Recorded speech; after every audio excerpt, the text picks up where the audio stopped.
Hey, good morning. Hey, thanks for everyone joining me on this Saturday morning. I hope you have your coffee in front of you. And my name is Tom Elicson. I'm running to be, maybe this is showing up backwards, I don't know, your next mayor of Carolina Beach. And so I did want to, for the rest of the campaign season, start hosting Saturday morning Facebook Live events.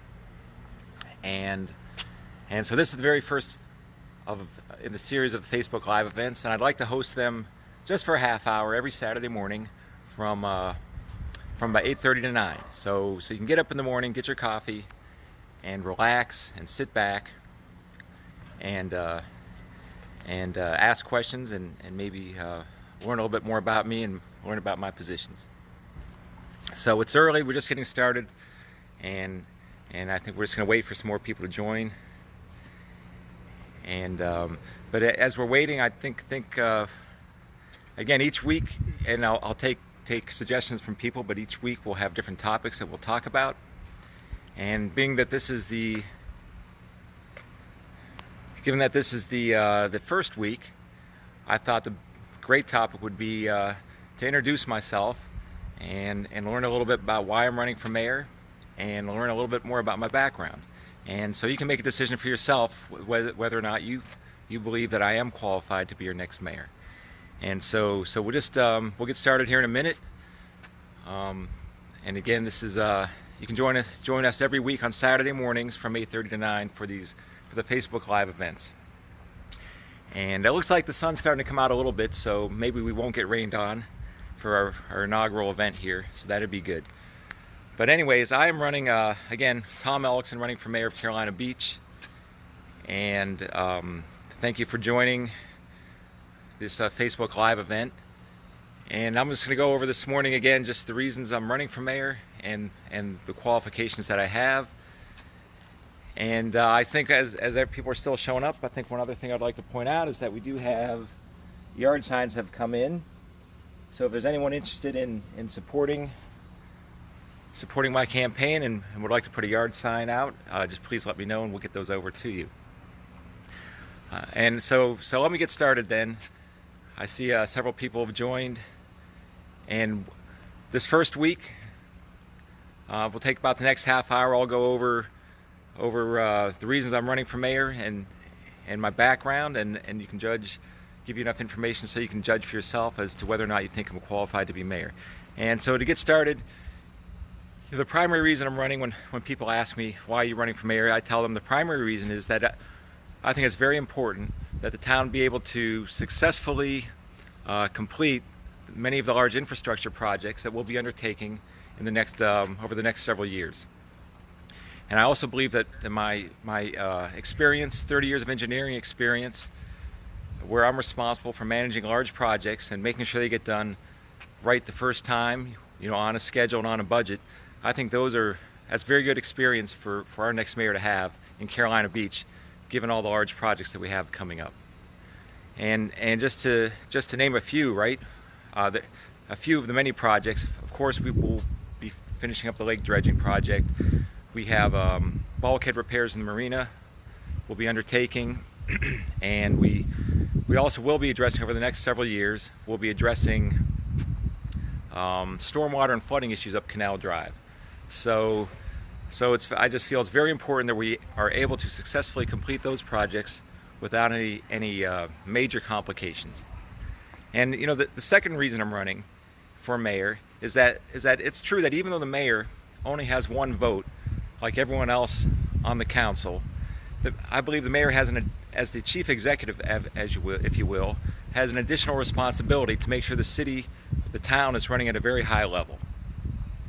And so it's true that that even though Carolina Beach is a laid-back beach town, somewhat quirky, and it has a small town feel, our town government can't be that way. Town government has to operate at a very high level, and it has to be as modern and as efficient as that of any larger, well-run city. And so I believe that's another big responsibility of the mayor, to make sure that all gets gets taken care of. And so the time we've been here, I've looked around and I see some things going on that I would take as warning signs that maybe the town isn't on that path. And for example, we've one big thing, I think, since about 2014, if you look at our reserve fund, it's been drained down since from about 70% down. And if you look at last year's audited budget, it was down to about 21%. So over the past several years, we've drained the reserve fund from 70% to 21%. And that prompted us, the North Carolina State Treasurer's Office, to write our town manager a letter of concern asking what's going on. And then, over the past several years, we've lost a large fraction of our seasoned police force. And then in the past 12 months, we've had to fire 2 town managers. And in the past 7 years, we've fired 3 town managers. So those aren't, that right there is not an indication to me of a town that's being run at a very high level.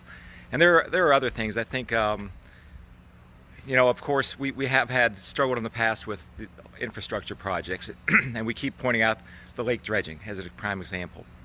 But I think you can take these things that I pointed out all individually, and maybe you're not too concerned about it, and maybe you think they're not a big deal.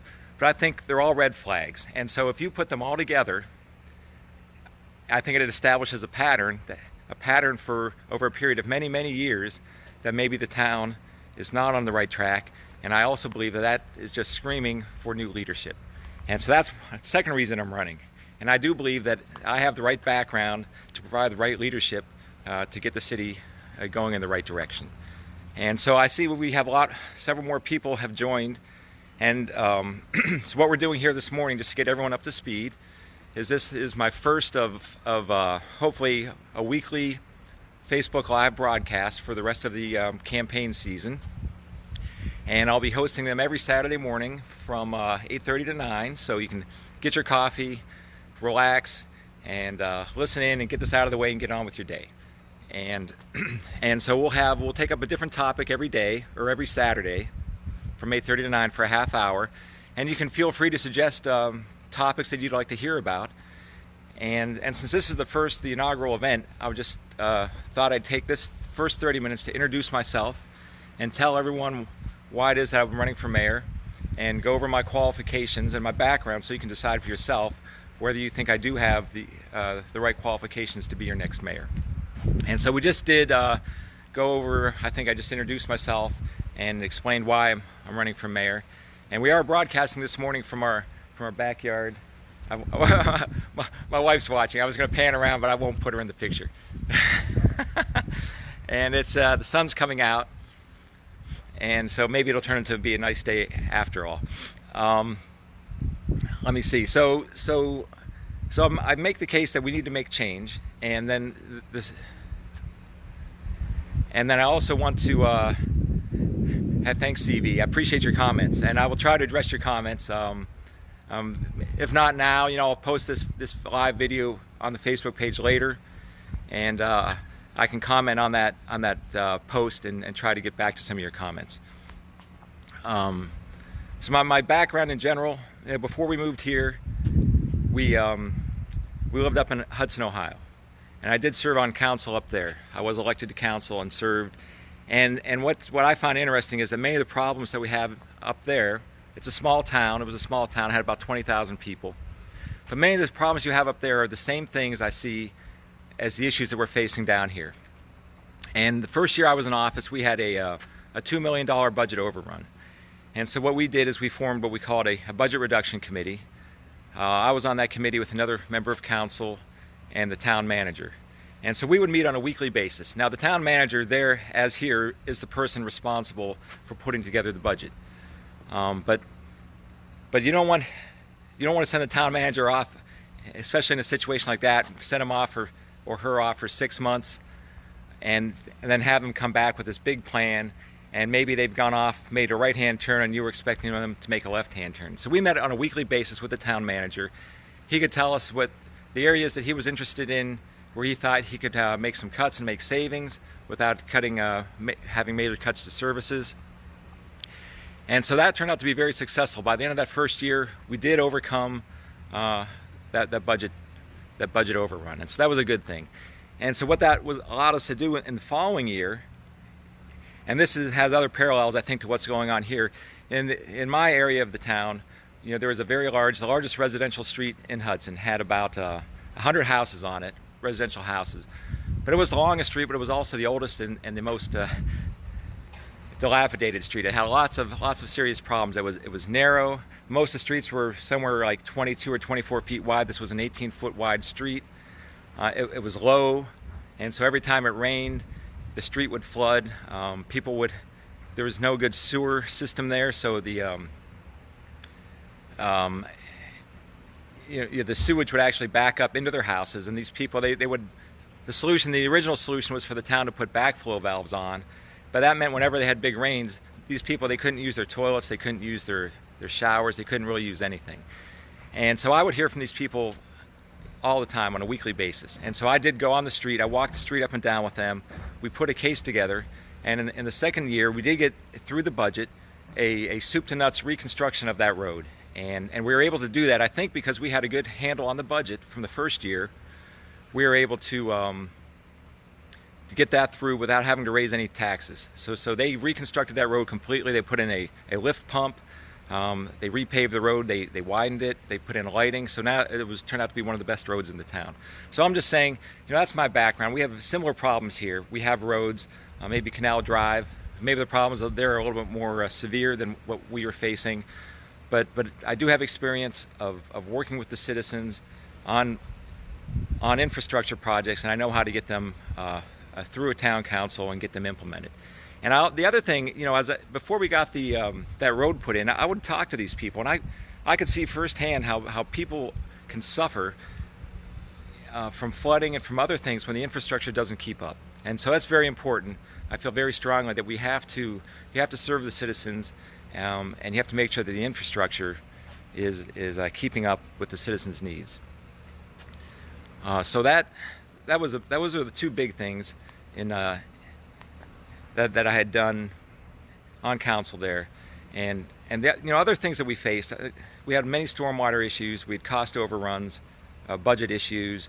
We had issues with redevelopment of the downtown. People were very concerned. It's a small town. People are concerned that they didn't want to lose the town character, even though they knew that the town had to grow and expand. And I see those are all very similar issues that we're facing here. And so I think that background and experience is relevant. And so I hope you'll take that into consideration when you go out to vote in November. And I think we've already talked about my engineering experience, 30 years of that, which I think will help with looking at some of the infrastructure projects. And one of the things that I've actually, as far as infrastructure projects go, that I found interesting was that I see what we do on our large jobs. If we go to nuclear plants or wherever, there are some best practices that we put in place, which I'm not entirely convinced that we're doing all of that here in Carolina Beach. And I think, as your next mayor, I think what I would like to do is sit down with the town manager and go over whatever processes and procedures we have in place for managing these large projects, and to see if there's some changes that need to be made. And like one of the big things that we do in the private side is that if we have a large job going on, we always have a pre-job brief. And so before the first rock is moved or dollar is spent, we'll get people in the room and we'll go over the schedule. And the schedule it's a detailed schedule, just not a one-page piece of paper with bullet points on it about maybe we'll start here and we'll try to finish around here. It's a detailed schedule with start and end dates, and it has someone's name attached to each item. And so there's some attention to detail and there's accountability. And during this pre-job brief, you go over that schedule, and you ask everyone who's assigned a task, can you get that started and finished on time? Yes or no? And we go over risks. Unexpected things can come up. So what is it? Can you think of anything that might cause you to miss that start date? And the other thing we do, especially at the nuclear plants, if they're large projects, is we'll go and we'll do a site walk down. So we put boots on the ground, we walk around, and we see what's going on. And I think some of those things could have helped out, say, with the lake dredging project, and maybe avoided some of the problems that we had. For example, with a pre-job brief, at the lake, they were supposed to begin dredging in March. I think March of 2017, and there was a start date scheduled, but the dredging did not begin on that date. And when the contractor was contacted, they said they had some equipment out for maintenance. So this is pretty much the very first start date and the very first task for a very large project, and it was missed. And so I asked myself, how's that happen? And how do they miss it because they have equipment out for maintenance? Shouldn't that have come up at a pre-job meeting or a pre-job brief? There's a risk there, like, well, maybe some of our equipment needs some maintenance. We may not be able to make that start date. So these are the kinds of the things that you can address and get ahead of. And so I think that the lake project got off to a bad start, and seems like it was doomed from the get-go, since they missed the very first task start date. The other thing, if you do a site walk down, like at the lake, you'd walk around the lake with the interested parties, with the contractors, and say, this is where we're going to park the equipment, this is where we're going to stage things, so on. You can go over to the Matsu land. You could walk around there and do a site walk down there as well. And I think you'd have just not only the contractor and town representatives, you'd have representatives from the landowner, from Matsu. If it's whoever the Army liaison or representative, or the colonel perhaps would be. And so you walk the site down and you point out, you would know exactly where things are being taken from at the lake, the route you're going to take to get to the final destination, and when you get there, you know exactly where the spoils from the lake, in this case, would be going, and everyone's on board and everyone sees it. So that's the benefit of the pre-job brief, and I think that is, I would need to compare notes again with the town manager to see exactly how the project was managed and see if that's something that needs to be implemented. And that's just one project, right? We have many other large projects coming up, and so I think going forward, we want to make sure we make changes. We learn from the past, and we improve and make changes going forward. All right, so that's pretty much it. That's kind of a brief introduction for those of you who joined late. This is a Facebook Live event. I'll be hosting these every Saturday morning from 8:30 to 9. So about a half hour, and every week will be a different topic. And this is the first week, so I just took this first week. The first topic was just to introduce myself and let everyone know why I was running for mayor and give you some of my background. And my background, primarily, relevant background, consists of the engineering experience, which I think would come in handy for the next mayor, given all the large infrastructure projects we have.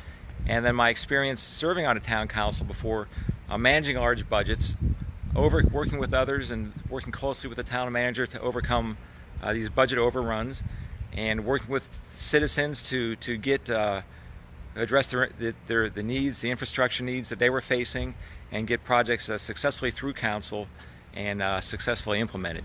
And one thing I learned, again, even though my experience was in a different state, I learned that the geography is different, but the problems are the same. So we had flooding there, we had stormwater issues, we had infrastructure issues, we had town growth issues, and we had budget issues. So it's really, there are many similarities. And so I think that would be a very good background to have as well.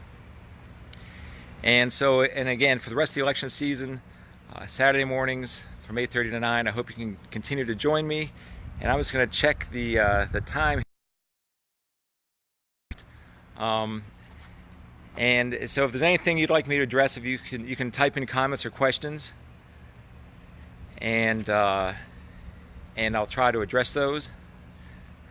And CB here says would like me to see me go to more meetings to see what's really going on, and that's a good idea. I think it is important to see what's going on, but I have been, as this campaign season is going on, I'm running a campaign, and I do have to make my own decisions about what I think is the best use of my time, and whether it's sitting in meetings or going out and meeting people. So I can't guarantee that I'll be at every meeting. I will be at some meetings, when there's very important topics of interest. I was going to go to the land use plan meeting, open house that was scheduled the previous week, but of course we had or 2 weeks ago now, I guess, we had the big hurricane blow through, so that got canceled. But I will be attending meetings. It is important to get up to speed on the events. So thanks CB Lewis for that. And if there's nothing else, like again, I'll just mention, let me see how this comes out in the Facebook Live broadcast. Maybe it looks backwards on my phone, but I have a big banner. I'm running for mayor. If you'd like to support me, we also have signs, yard signs. We can put some of these yard signs out for you. You can feel free to contact me. If you have my phone number, you can text me. You can email me at the election website, and we'll get those out to you. So thank you for joining in this morning. I will repost this. If you joined late and didn't get to see the whole thing, I'm going to go ahead after we finish up here, and I'll post the whole video up on the Elect Elicson Facebook page. And going forward, I'll make an event. I'll have an event posted, so you'll get a reminder of the weekly events. And if you want to, you can post on my Facebook page the topics that you're interested in for future weeks, and we'll try to take up a different topic every week and have a half-hour discussion on that. And if you're free this evening, there is at the High Tide Lounge at 5 p.m. there is an all candidates meet and greet, and so I think that'll go for starting at 5 p.m. for however long it lasts. And so maybe I'll see some of you out there, and we can have some additional discussions there. Again, thank you for sharing your morning with me, and I'm signing off, and we will see you next time. Have a nice day. Bye.